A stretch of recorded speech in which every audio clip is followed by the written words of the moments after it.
AP liquor కేసులో ED దర్యాప్తు కొనసాగుతోంది. ఈ కేసుకు సంబంధించి ధనంజయ రెడ్డి, వెంకటేష్ నాయుడులు విచారణకు హాజరయ్యారు. ఇక హైదరాబాద్ లోని ఈడీ కార్యాలయంలో జరుగుతున్న విచారణకు వారు హాజరై బ్యాంకు స్టేట్మెంట్లు, పాన్ కార్డులు, కుటుంబ సభ్యుల ఆస్తుల వివరాలు సమర్పించినట్లు సమాచారం.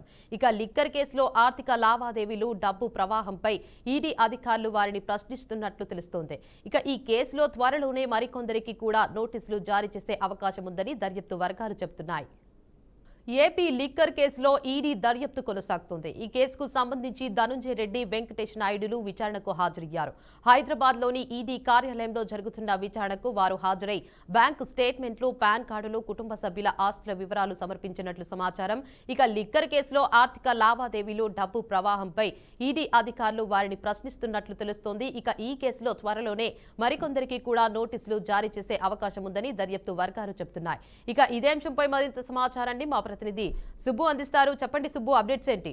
ఓకే దేవిక, ఏపీ లిక్కర్ కేసులో ఈడీ అధికారులు విచారణ చేపట్టారు. హైదరాబాద్ లో విచారణకి హాజరైన ధనంజయ రెడ్డి, వెంకటేష్ నాయుడు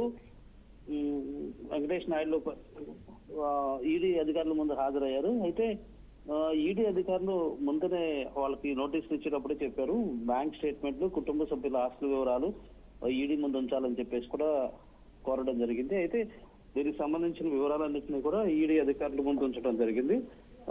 దర్యాప్తు అయితే కొనసాగింది. సుదీర్ఘ సమయం కొనసాగింది దర్యాప్తు.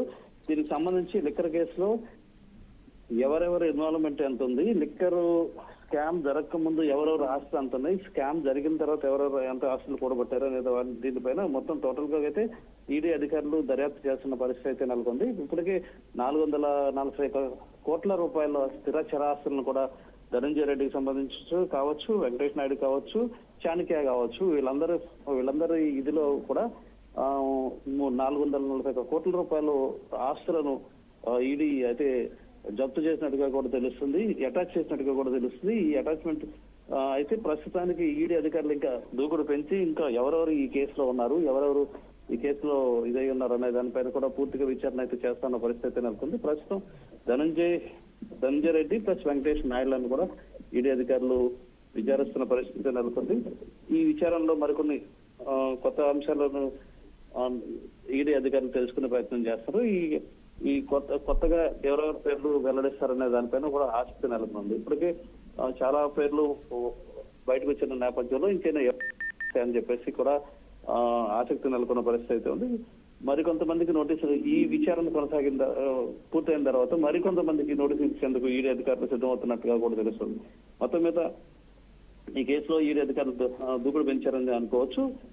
మరికొన్ని రోజుల్లో మరిన్ని అరెస్టులు జరిగే అవకాశం, మరిన్ని ఆస్తులు అటాచ్ అయ్యే అవకాశం కనిపిస్తుంది. మొత్తం మీద 4,000 కోట్లకు సంబంధించి లిక్కర్ స్కామ్ జరిగిందని చెప్పేసి ఈడీ అధికారులు కావచ్చు, పోలీస్ అధికారులు కావచ్చు భావిస్తున్న పరిస్థితి నెలకొంది. ఇప్పుడు 441 కోట్లు మాత్రమే అటాచ్ చేసినట్టుగా కూడా తెలుస్తుంది. మిగిలిన ఈ మనీ అంతా మనీ లాండరింగ్ రూపంలో విదేశాలకు వెళ్ళాయా, లేకపోతే ఆస్తులు కొనుగోలు చేశారా అనే దాని మీద పూర్తిగా దర్యాప్తు అయితే కొనసాగుతున్నది. ఈ దర్యాప్తు పూర్తయిన తర్వాత అసలు ఇంకా దర్యాప్తు పూర్తయ్యేలో మరిన్ని పేర్లు బయటకు వచ్చే అవకాశం ఉంది. దాంతో పాటు మరిన్ని అరెస్టులు జరిగే అవకాశం కూడా కనిపిస్తా ఉంది. పరిస్థితి నెలకొని ఉంది Devika. Right, thank you for the update Subbu.